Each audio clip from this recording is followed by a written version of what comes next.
Welcome, guys. Happy Monday. Beginning of a brand new week. Is it the last week of August? I don't know. The last full week? Yeah. It's gonna be Christmas by the time we get out of this month. Kind of.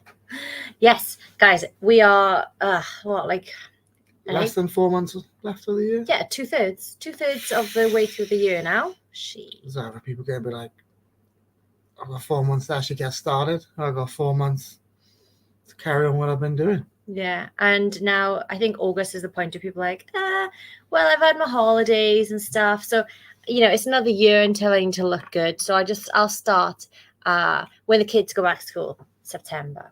But you won't. You freaking know you won't. And then you'll be like, okay, now I'll wait until October. Kids are in school routine.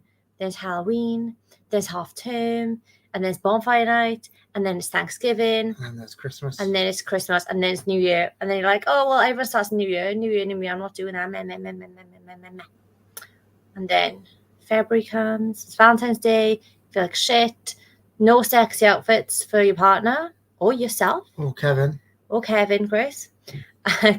Kevin's a lucky man. Grace looks wonderful.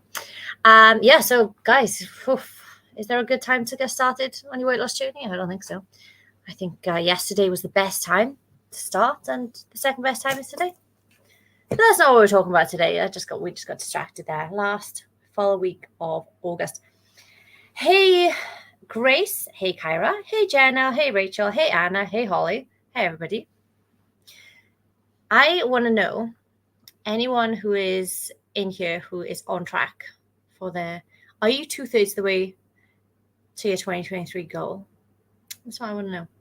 Are you 2/3 of the way through? Gabby's here. Hello, Gabby. How's it going, guys? Everyone was a fan of Gabby's joke. Which joke was that? Oh, yeah, up and down like a tart Snickers. Yeah, Gabby's got all the jokes. It's not a joke, is it? It's a saying, isn't it? It was quaint. Everyone loved it. Okay, so today we are going to talk about 3 things that you could do to create a calorie deficit without calorie counting. Because everyone's like, I want to lose weight. And no one is like, I really want to count calories. In fact, the mere mention of calorie counting, people are like, no, I'm not fucking doing that. No, it takes too much time. It doesn't. It takes like 0 time. It takes a little bit of time. But it doesn't take too much time. I think people spend too much time feeling miserable and not enough time doing the little inconvenient things to actually stop spending too much time being miserable. Would you agree to that? Yes. Okay, so we're going to talk about the 3 things today without calorie counting that you can do to start losing weight, toning up, tightening up, improving health, all of the above. Losing inches. Creating a calorie deficit. Yeah, how to create a calorie deficit without calorie counting. Okay, we're going to give you tactical advice, guys, as well. So make sure you got a pen and paper, and let's go straight into it.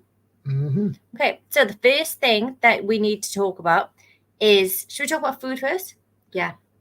I think that sets it up. Then that's always the base. Yeah, let's talk about food first. Okay, so if you're not calorie counting, because calorie counting is superior, it will get you better results.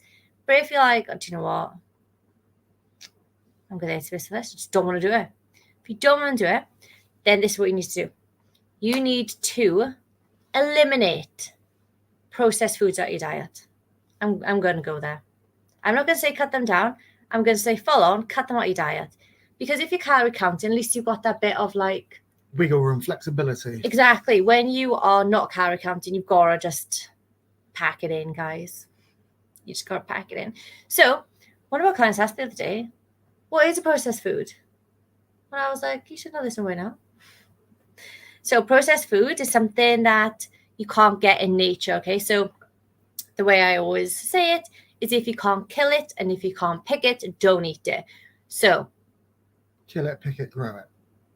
Well, you pick it, you grow it and then you pick it, wouldn't you? I guess so. Corn, sweet corn. Mm-hmm. What do you reckon? Processed, unprocessed? I think a lot of it is technically processed. It depends how technical you're getting. I'd say unprocessed for the most part, unless it's coming in a tin that'll last 2 years in your cupboard. Yeah.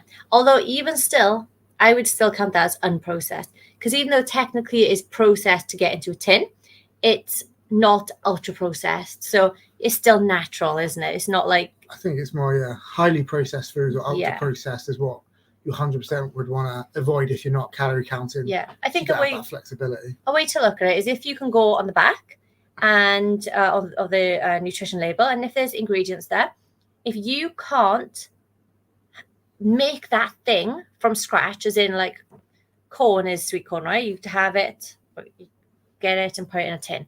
So you don't have to like make it. Whereas let's think chocolate, it's got this in, it's got that, okay, it's got cocoa beans, it's got milk, and it's got like some other weird things that are really long names, these chemicals. You don't have that in your kitchen. Cut it out, okay? I know, I just said cut out chocolate, I know. But guys, we are getting you the best results without calorie counting. This is how you do it. If you then start to add things in like chocolate, like crisps, because again, crisps have got all this extra stuff in. If you start to add those in, you delay or weaken your result. Fact. Yeah, I think like the biggest thing is most people will always overestimate how active they are, and they always underestimate how much they're actually eating.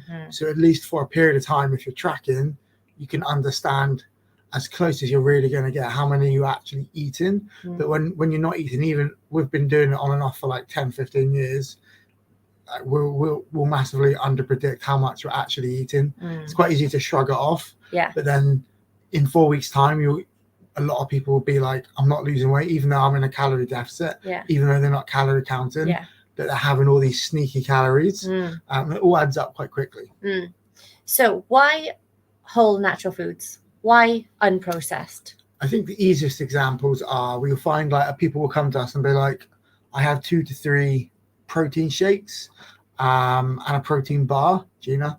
And then I'll have dinner, or and then that's it, or then I'll have like one meal. But what people are doing is like, the biggest thing is if you eat protein, the most satiating macro, it's also one of the highest thermic effects of food. So you'll burn more calories just eating that food. So if it's like, what is it? It can be up to 30% of the calories that come from protein. So for example, if you had 100 calories of protein, depending on the food and your digestive system and how your body works, you could be burning 30 calories just to digest it. So you're actually only consuming 70. So that's why a higher protein diet, people will be in a slightly deeper deficit than someone on a low protein, high carb diet, or high carb, high fat diet, for example. And then the things like vegetables take a lot as well. Your body isn't used to processing them as well. Whereas things like chocolate, and I love chocolate, guys. I just feel like I'm demonizing it today, but I do love chocolate, or crisps or wherever. That's been made to quickly digest. So you don't feel full. It doesn't take a lot of effort to digest it, so it doesn't burn calories when you're eating it either. So, and actually, they're made for you to want more, so you can buy more, and you overeat, and you overeat, and you overeat, and overeat, and you're never fully satisfied. This is when the binge happens, because you can't just have one. You're just like, bah, bah, bah, bah, chucking it in. So, unprocessed foods, that is what you should be eating, with a focus on protein, if we wanted to like add that in as well. If you want to increase your metabolism, if you want to burn more calories just by not doing that much extra, then unprocessed, because as we were saying, if it's your protein shakes, then it's like, it's a shake. It doesn't have to digest it. You don't have to chew it. It literally goes in, probably absorbs, and then just passes through. So you've lost the thermic effect of food. So we need real food to get like the best bang for its buck. Then you get like the nutrients and vitamins. That's going to then help with fatigue. It's going to help with brain fog. It's going to help you sleep better. Have energy to then exercise. Whereas a lot of powders, they sort of say they have it, but it's literally probably 15% of your RDA. And even the RDA is probably not enough for what a general person needs. Yeah, exactly. So what is the second point? So we've done food. Food. Being, which one? Which one should we go through next? BMR? Okay. So let's do BMR. So your BMR is your basal metabolic rate. And this is something that people always talk about. BMR, TDEE. Who's heard of these terms? Put number 1 in the comments if you've heard of BMR, TDEE, TEF, EAT, KFC, KFC, McDonald's, Subway. Subway. 1. Les, we'll answer you in a bit. 1. Yeah, everyone's heard of these things. And people are like, oh, I'm eating below my TDEE. I'm eating in a calorie deficit. It's above my BMR, blah, blah. And they don't actually know what this means. So, and I was guilty of this, guys. I figured out, or I thought I figured out, because you don't actually know what my BMR was. And then I was like, right, well, if I eat 500 calories less than my BMR, then I will lose weight. And that's what we have been told, isn't it? Eat 500 calories less, you burn a pound of fat a week, you lose weight. It's not true. And also your BMR is your basal metabolic rate, okay? Basal, it's like a baseline. Metabolic, metabolism rate. So the rate in which your body burns energy or uses up energy as a baseline. Okay, this is kind of like the amount it burns. Just sitting, just doing, just breathing, digesting, all these other things, blinking, talking. I talk, well, it's neat technically, but yeah, so just surviving. So if you were to lay in bed all day, your BMR is the amount of calories that you burn. So we want to increase this. So the total amount of calories you burn every single day, up to around 80%, 70 to 80% is your BMR. 5% is exercise, okay? So everyone focuses on this 5% instead of this 80%. 80%, guys, and you're not focusing on this. You're focusing on this tiny little piece of shit up here. You'd focus on this. So 80%, how do we increase the amount of calories within that 80%? The best thing you can do is build muscle, okay? So Cam has got a higher BMR than me. This is because he's taller than me, because he's a guy, because he's got more muscle than me, a little bit, tiny little bit more than me. That's like they're the main things, aren't they? They're the main ones. So I'm not getting into the gender debate, okay? Men burn more calories than women, generally. If you're taller, heavier, actually, we didn't mention that. If you're taller or heavier, you'll burn more calories than someone else. Now, if there was 2 of me, 1 Faye and 2 Fays, and this Faye, well, they were both 140 pounds, right? 140 pounds, 10 stone. This one was 30% body fat. So 30% body fat. The rest is muscle, water, whatever. And then this one is 15% body fat. So the rest is muscle tissue and whatever. So 30 and 15. But we're both the same weight. The one that is 15% body fat will burn more calories than the 30%. This is because the one with less body fat, because she weighs the same as this one, has more muscle mass. Muscle burns calories. Just sitting like this. I probably burn more calories through the day than if I did half-hour cardio, okay? So I don't need to do the cardio. So how can we increase our BMR? Easily. It's building muscle mass, okay? So you don't need to change your gender, don't need to change your height, don't need to change your weight. You just need to build more muscle. And as a side effect of this, you will burn more calories, which then could make you drop weight, and normally does make you drop weight, or at the very least will start to change your body shape, so you tighten up, so you haven't got the belly, you haven't got the bingo wings, all of those kinds of the jiggly legs. You just tighten up. So even if you're the same weight, you look leaner, you feel stronger. Yeah. Was that all right? Is there anything else? I did see something today that said something like, are most people over fat or are they under muscly? It wasn't it was not really words, but if you think about it, if people forgot about weight loss and fat loss and literally just put their pure goals into building more muscle, lots of people would lose weight and lose Yeah. fat like over time. It wouldn't be half as quick, but like it's just a different way of thinking of it. It wouldn't be half as quick, but they wouldn't gain it back as Yeah. quick either. And then they'd be able to keep it off a lot longer and lose it quicker if they had to Mm. again in the future. But I just thought it was an interesting way. Like most Yeah. people just think, are you too fat, or are you either fat or not fat? But Yeah. why don't you think like, are you muscular enough or not muscular? Yeah. Being more muscular doesn't mean you're like super manly. Yeah. It just means muscular for your structure. Yeah. If you could build more muscle, you'll just long term have a healthier lifestyle. Mm. Everything will probably come down, like metabolic, what do they call it? Metabolic. Adaptation. None of that one.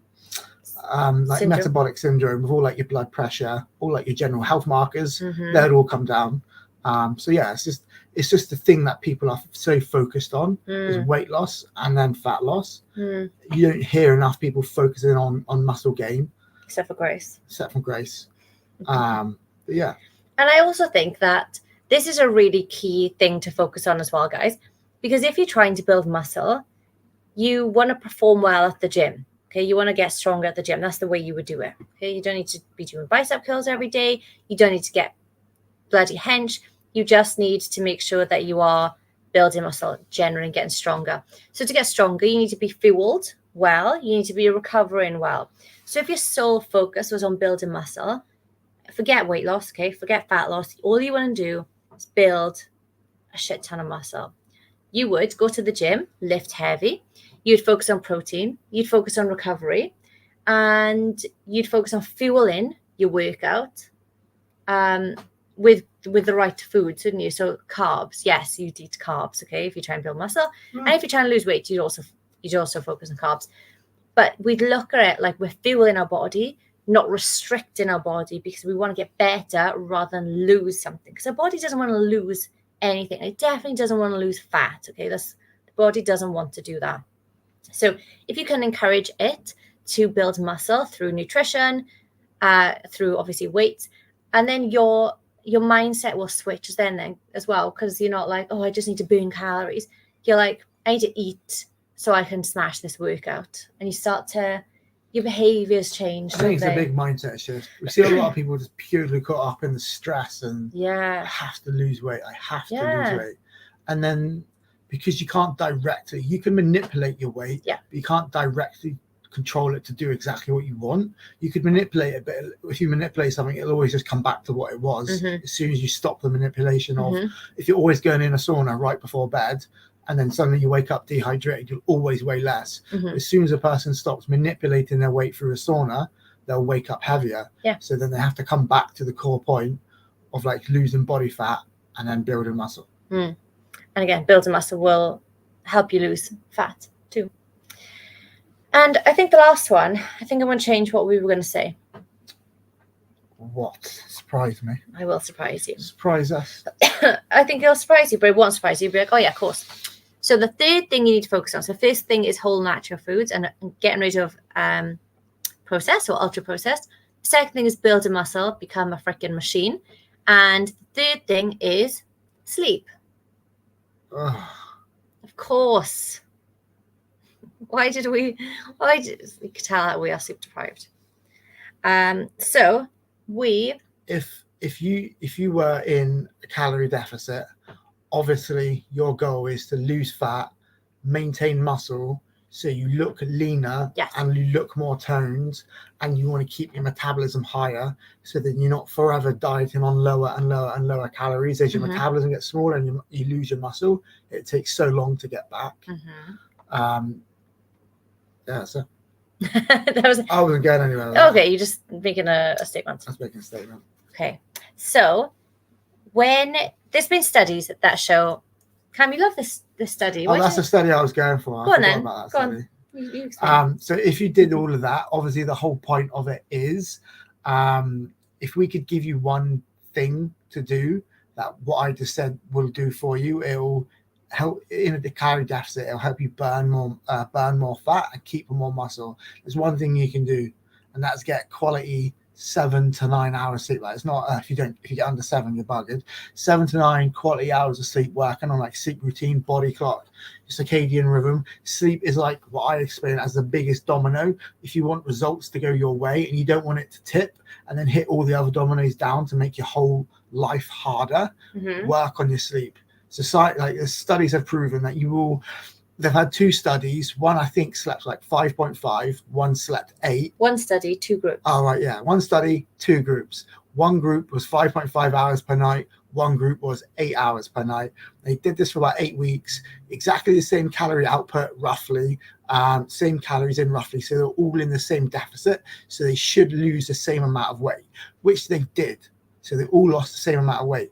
But the equality of their weight loss was the one that slept 8 hours, lost a lot more fat and minimal muscle. The group that didn't sleep at all still kept in a calorie deficit, but probably harder to do so, lost more muscle and less fat. They did sleep. They slept 5.5 hours. Yeah, that's what I mean. Okay, yeah. So they slept 5.5 hours. So the difference between that group is exactly like what you'd want. You need more sleep to burn more fat, maintain more muscle, and that's the biggest thing you can do. Yeah. Proven many a times. Yeah, and that's in a controlled state, okay? And I always say we don't live in a lab, but even in a lab, that's what has been proven. But if we aren't living in the lab, let's just come back to the real world kind of thing. You guys know if you have really bad night's sleep, or say you are going to sleep, you're like, I can't sleep, I gotta get up early tomorrow. Oh my God, I'm not going to sleep. Oh, tomorrow's going to be a mess because I can't sleep. And you wake yourself up. Eventually, you might have, drift in and out to sleep. The next day you wake up, like, oh my God, I feel like shit. You are knackered. You're late waking up, probably. You've got to get here, there, and everywhere. You haven't planned your food, you're feeling stressed, like a kid's doing a head in, your manager just needs a slap, and I had enough. I can't deal with it.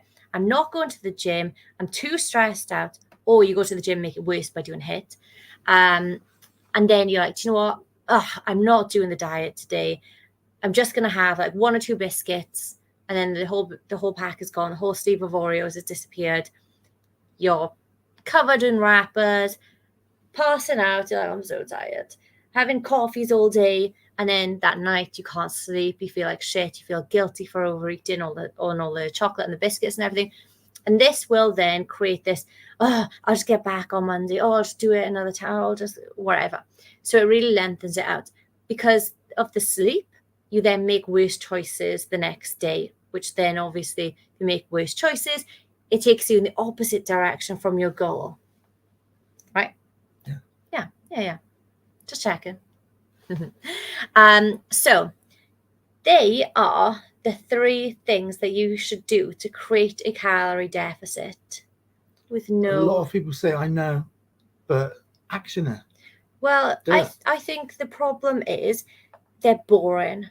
They're boring things to do. And people are like, I'd rather do HIIT, and I'd rather do keto, and I'd rather not have this. I'd rather struggle my ass through it. Doesn't sound like a challenge. Yeah. Weight loss does not need to be a challenge, especially at the beginning.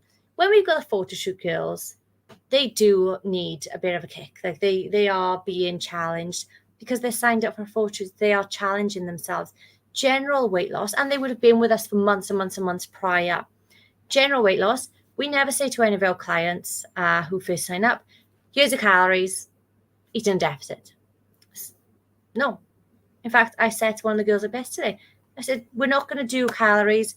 We just want you to hit your protein, get your strength training, focus on sleep. They were the 3 things I give her as the first week or so of her coaching. So we will work on calories at a late date, but we want to do the minimum amount of work possible to elicit the best results. And they're the 3 big hitters, I'd say. Pretty much. So they're the 3 things you guys need to do. Doesn't need to be hard. Doesn't need to be difficult. You just need to stay consistent and use your discipline. I think it's that thing of, even though it's simple, it doesn't mean it's easy. Yes. Like, it's 2 different things. Like yes. theory and the education is pretty simple. The application in the real world isn't easy. Yeah, but people have got the discipline to do keto and intermittent fasting. Like, I'm not eating until 12. I'm not eating until 2. I'm not eating more than 50 grams of carbs. I'm not doing this. I'm not doing that. I'm doing HIIT at 5 a.m. But they haven't got the discipline to do small things regularly. And that's a mindset shift, isn't it? The compounding effect. Yeah. And that's why lots of people fail. That's why most people fail, because they do too much too quickly. Okay, guys, does anyone have any questions on that? I'm going to go up to Leslie. Okay. Is there a limit to how much protein you can have? Yes. Technically. Technically, you could overeat on protein. Technically. It would be very difficult. Yeah, I think that's a simple answer. Yeah. I think you can get, there's studies of like bodybuilders eating like 2.8 grams of protein per kilo. So that's, I don't know what that makes it out to, like per pound. But I used to eat like 2 to 2.2. So most people have anywhere from like 1.8 to 2.2 is like a pretty good place to be. Yeah, I'm talking about kilos. Yeah, I did 2.2 pounds. Yeah, so that's quite a lot. Yeah. So 1 gram per pound. But yeah, like bodybuilders will go up to like 3 grams per kilo. And I think studies have seen like people have taken up to 5 grams of protein per kilo and not had any like side effects with the liver. Yeah. So they were just purely testing the limits. Yeah. Probably not. I don't know why you'd sign up to that. But it sort of proved there's no like liver damage. Yeah. And I've actually seen like the liver actually needs protein to like repair its own tissue. Yeah, of course. And stuff like that. Because that's what protein does. Yeah. So there's no real limit. And the biggest myth is you can only consume 30 grams and the rest is wasted. That's like a bodybuilding myth. I think it's come from like bodybuilding magazines. I think it's come from supplements. Yeah. So then you'd have a protein shake later as a snack and it's sold that way. Like the number, isn't it? Yeah. But usually it's between like 25 and like 35, depending on your muscle mass and your size. Spikes your muscle protein synthesis, which is the process of repairing and rebuilding muscle. So we're quite happy to have at least 3 throughout a day. 3 to 5 is going to be good. So that's why you don't really want to do 200 grams in one meal, although you could, and the body could get used to it eventually. You're only having one like muscle repairing spike through the day. I need to be full, wouldn't you? You'd be so full and stuffed. But that's why the most simplest advice people hear and then they don't listen is just have protein in every meal. And if you're having 30 grams in every meal, you're gonna spike your muscle protein synthesis. You're gonna get the best opportunity to be building and repairing muscle, and that's about as far as people need to take it for like protein science. Yeah. And literally, that's just it. Even us, we're more advanced than a lot of you guys, and even us, we're just like, just hit you throughout the day, focus on protein. We do hit numbers, and sometimes we cycle, but generally we're just like protein at every meal. Yeah, the body can still like convert protein into energy if you have more. It can make you more satiating. So people will have 50 grams a meal and that's completely fine. At least 30 is going to go towards muscle building, that NPS. But once you go over it, you're not going to build any more muscle. So as long as you understand that like more protein doesn't equal more muscle, it just means you're probably going to be more full. You could potentially burn more calories through the digestion. Yeah. And it's personal preference. If you like high protein, have it. But there's no point of going, I've had more than 30, I'm not going to have any more. Yeah. So say your goal is 150 grams. This is random, guys. Don't be like, face it, I need 150. I'm not saying that. I'm just using this number as an example. 150 grams. And you've got 1,700 calories, okay? Again, this is just a random number. Don't be like, Faye, tell me. I didn't. So 1,700 calories, 150 grams of protein. If you're like, do you know what? Faye says 150 grams. I'm going to have 250 grams of protein to really like make sure I hit it. People are really proud of that, aren't they? They're like, I smashed my protein. But I'm never, when my clients do that, I'm never like, well done you. I'm like, it's too much. So what I mean by is too much is that because they're on a calorie limit, they are taking calories from carbs to put into protein, and they're taking calories from fat to put into protein. Your body needs fat to survive. You have to have fat in your diet. 1,000,000%. No one can say, no, I don't. You freaking do. Okay. Your body needs fat to survive. Your body doesn't need carbs to survive, but fruit, vegetables, they're really, really, really important to be healthy, active, longevity, and they come from carbs. Okay, so fruit and veg are carbs, so you need those as well. So if you're only eating protein, which some people do, if they've got like gut issues, they have a bit of fat, obviously, but some people can't digest carbs. But generally, everyone can digest carbs. So if you are taking away carbs and taking away fat, you're only eating protein, then you're not being healthy. You're limiting the amount of these other macros, so you can focus on this one, which you don't want. It's pretty much called like a nutrient imbalance. You'd have to do it for quite a while, but people do extremes. And if you went to an extreme of literally only in protein, like predominantly, you would become like nutrient deficient, because you would even be able to absorb all your nutrients, because fat is like a solid, like helps you absorb soluble fat soluble vitamins like vitamin D, K, B.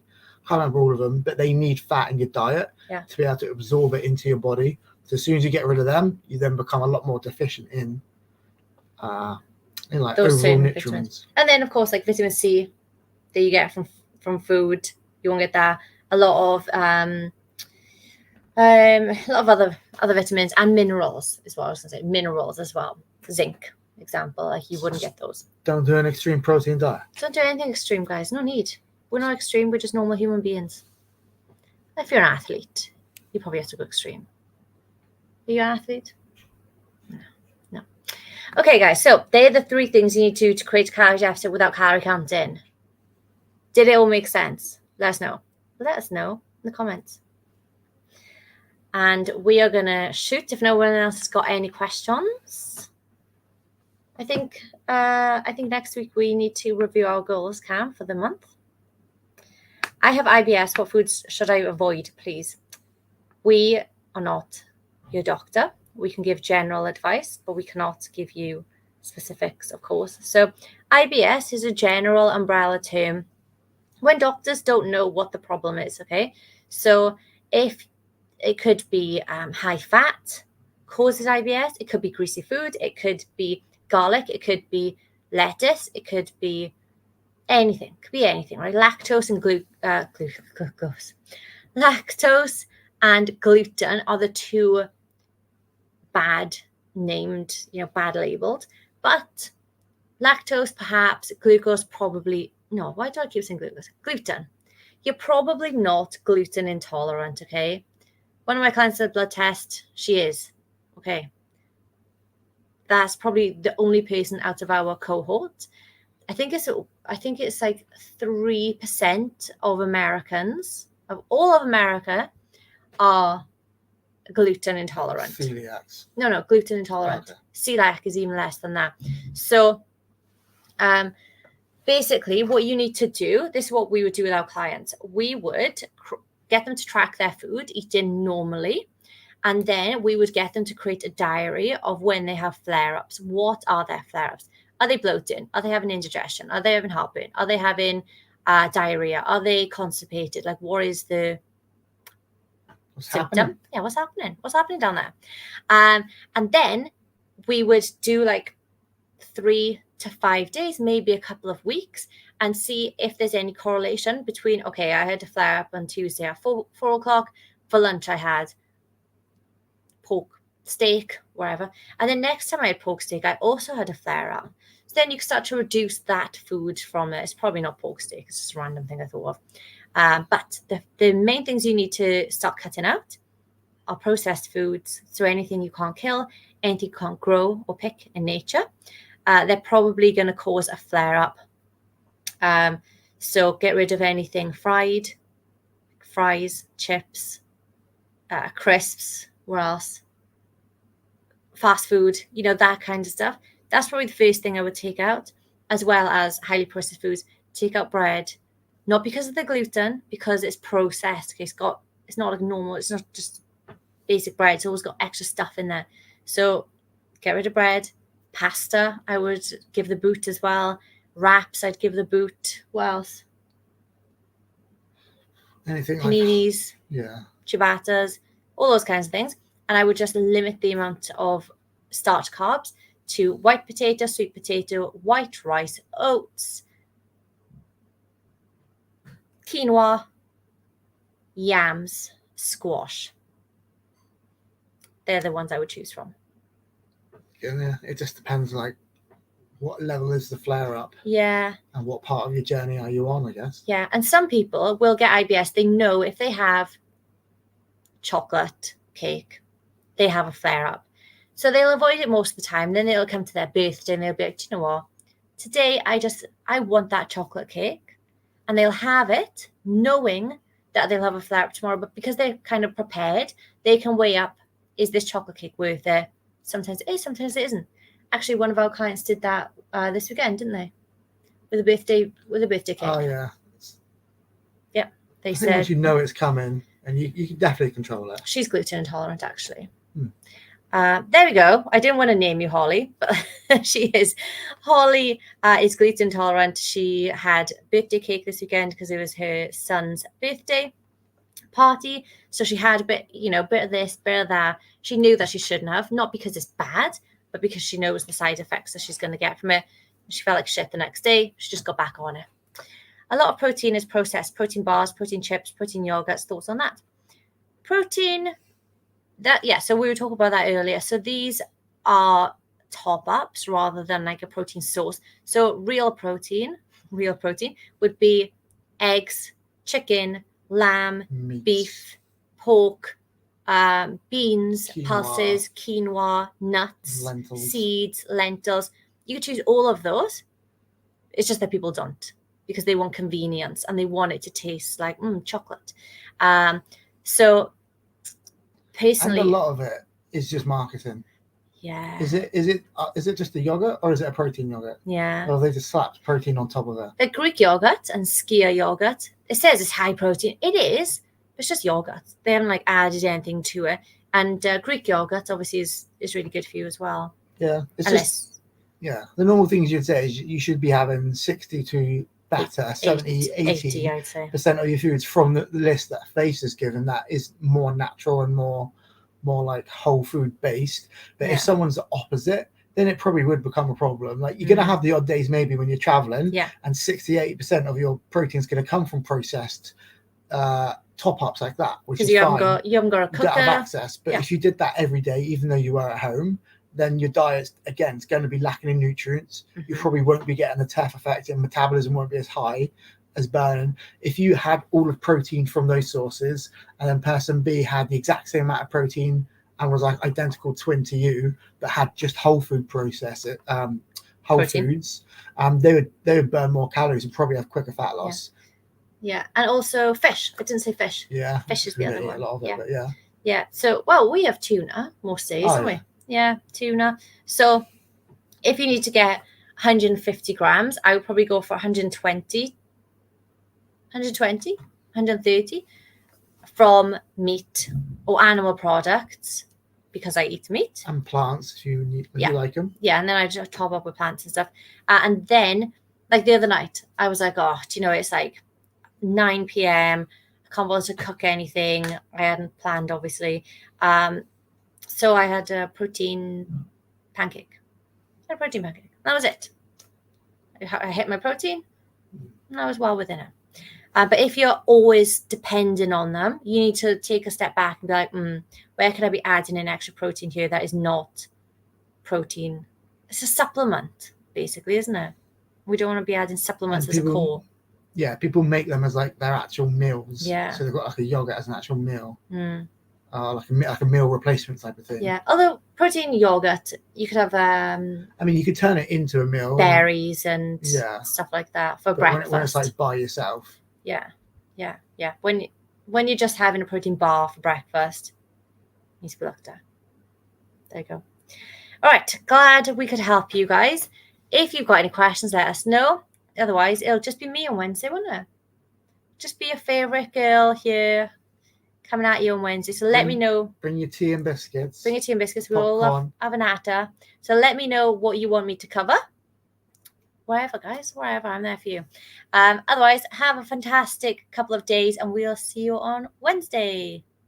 Au revoir.